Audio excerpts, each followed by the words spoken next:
Just a couple of minutes away from the next action on the track, the women's 1500 metres, the highlights of this programme here in Florence. There's the crowd just beyond the finish line, away to our right, and here we are.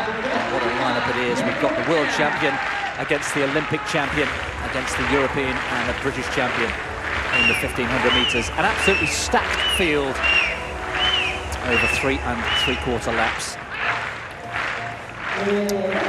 Pacemakers Lemige and Pereira, but Sifan Hassan there, you can see, did that unique double in Doha 2 years ago, the 1500 and 10,000, and last weekend broke the world record over 10,000 metres in Hengelo, a record she held for precisely, 48 hours, because Tassenbet Gide went and took 5 seconds off that just a couple of days later. Laura Muir, who's getting better and better race by race and is unbeaten over 1500 metres, the European and British champion, tactically so much smarter than she was a few years ago. There is Faith Kipyegon, who on paper you would think starts this race as favourite, the Olympic champion. Debut Stafford, a former training partner of Laura Muir, and well, quality throughout. Eilish Colgan as well, who's heading to Tokyo, trying to beat the personal best of her mother Liz Del Buono, with Italian interest as well. So quality oozing through this field.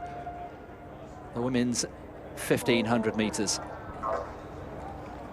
will lead 3:57.33 by Hailu from Ethiopia. Well, the desired pace, 62 or 63 seconds per lap is what they've asked for, and you just wonder, Steve, whether those exploits in Hengelo for looking at Hassan will come and catch up with her. That was a really top effort from Hassan just a few days ago. Laura Muir comes here pretty fresh, and Faith Kipyegon with that wonderful 800 metres in Doha just a couple of weeks ago. Yeah, really mouth-watering prospect here. You mentioned Hassan, of course. She did that in Doha. You think, can she come back from a big 10,000? Well, the answer is yes, and she's gone straight to the front here. She'll want it hard and fast. She's obviously aware, as you've mentioned, Kipyegon 1:57. Normally you'd say, hey, Laura Muir's got the best 800 metre speed coming into a race like this. Laura's been in great 800 metre form, but Kipyegon with that stunning run in Doha kind of set the cat amongst the pigeons a little bit. So I'm thrilled to see the three of them here, three of the top female distance runners in the world.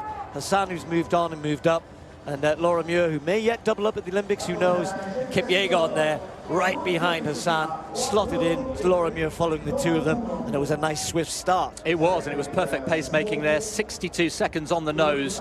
Good pacemaking here by Aneta Lemige from Poland, with the second pacemaker Pereira just tucked in behind. Hassan there, if you ignore the pacemakers, in first place with Faith Kipyegon, the Olympic champion. So there's quality throughout. Laura Muir just barely a metre behind. So the three big names with Hailu, don't forget Hailu, Lemlem Hailu, just 20 years old, the Ethiopian, the diminutive Ethiopian as well, as they come round in front of us for the second time. But it's fascinatingly poised here. Hassan said her speed work not quite where she wants it to be. 1500 metres will not be her event for Tokyo. She's just up on the shoulder of the pacemaker here with 2 laps to go. Yeah, but this is the only way she's going to win this. The two pacemakers, I didn't think they'd be able to keep this pace going. You know, the standard that there's been required. Kipyegon just clipping the heels of Hassan, who has a little look behind. Laura Muir moves out smartly and quickly because she realised Hassan was going to make this a long, hard run for home, and that's what she's doing. And Laura Muir will want to try and hang in there and you know, be able to pick up the pieces. Looks comfortable, you have to say, but Hassan will keep the pressure on here. 600 metres to go. Kipyegon in the perfect spot. Muir there. What a race. I'm looking forward to this last lap. Almost can't wait for them to get to the bell and see what happens. But the pressure very much on Hassan here to make this hard. Yes, it is. 500 to go. And the three big names are well clear now. And Faith Kipyegon, such a smart racer, very intelligent racer. Hassan is just starting to tire a little bit. Laura Muir, who was brilliant in really atrocious conditions as they hit the bell at 2:54 into the last 400 meters. Kipyegon on the shoulder of Hassan. This is very, very fast indeed. And if you think that these women can close at around 60 seconds or 61, even off this fast pace, we're heading for something under 3:55 here. This is quick. Hassan, Kipyegon and Muir, three of the best there's perhaps ever been in the 1500 meters in the same race here in Florence, and they are flying. They are flying. Hassan digging deep, but Kipyegon sticking to her like a limpet. Muir just losing a little bit of ground with that trademark rocking style, gritting her teeth. But Hassan piling on the pressure. Kipyegon is not going away. Less than 200 to go into the final bend. Kipyegon just starting to pull away. Hassan sticking to the inside lane. Muir has gone. It's third place for Muir. It's down to the last two. 80 meters to go. Hassan will not be beaten. Those 10,000 meters just a few days ago don't appear to have tired her. Brilliant recovery from Hassan. She takes it. A new meeting record. 3:53.62. Would you believe it? Hassan celebrates. She cannot believe it. She hinted that perhaps it wouldn't be her night. She's just beaten the Olympic champion and the European champion just days after setting the world record in the 10,000 meters. One of the most versatile athletes, you have to say, in the world today. Sifan Hassan, a world lead, 3:53.63. Well, if you told Kipyegon you're going to run a national record tonight in 3:53.91 and you're going to get beat by a woman who ran the 10,000 meters just 3 days ago, or was it 2 days ago? Unbelievable. And yes, how does this rank with what she did in Doha? It's up there, isn't it? It's not as fast as she ran in Doha for the 1,500 meters, but the 10,000 the other night was faster. 29:09, 3:53 within a few days of each other. How on earth do you recover and come back and have that leg speed?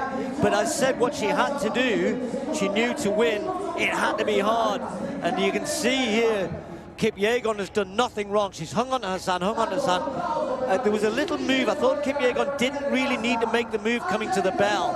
And she went to go past. Hassan stepped up again, got on the curve, held it, and then was just that bit stronger in the home straight. And I think Faith Kipyegon might look back on that and say, I should have just waited. I made a bit of an effort at the bell, could have saved that. There's only a yard, 2 yards between them at the end. But goodness me, as I said, the bell, they were shifting. Laura Muir, who looks a bit distant here, is still running 3:55.59 in third. Yeah, her second best time ever, just outside her lifetime best. And that, well, could have been an Olympic final. And Kipyegon, I agree with you, didn't do much wrong, but Hassan, you can see what it means to her. And what recovery. Let's just repeat, 10,000 meters just a few days ago, the world record, not 10 seconds off the world record. Travel from Hengelo to Florence here, underplayed it in the press conference, said, I'm not quite sure my speed work is where I want it to be. Well, I can tell you, on that evidence, nothing too much wrong with her speed work.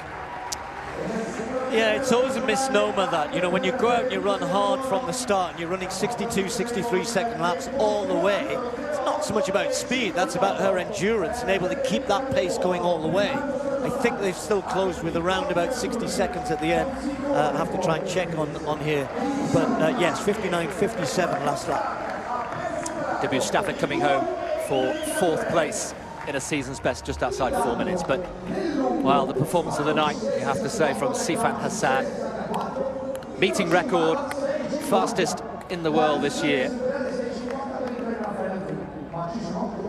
In an event that she will not race in Tokyo. Yeah, the schedule is changed from Doha, where the 10,000 was first and then the 5,000 afterwards. 5,000 is first this time round, it's partly because of the Japanese love for 10,000 meter running, and the women, they were, you know, wanting to make a big feature of the women's 10,000. She'll be in that race. Which other race will she be in though? Maybe the 5 as well as the...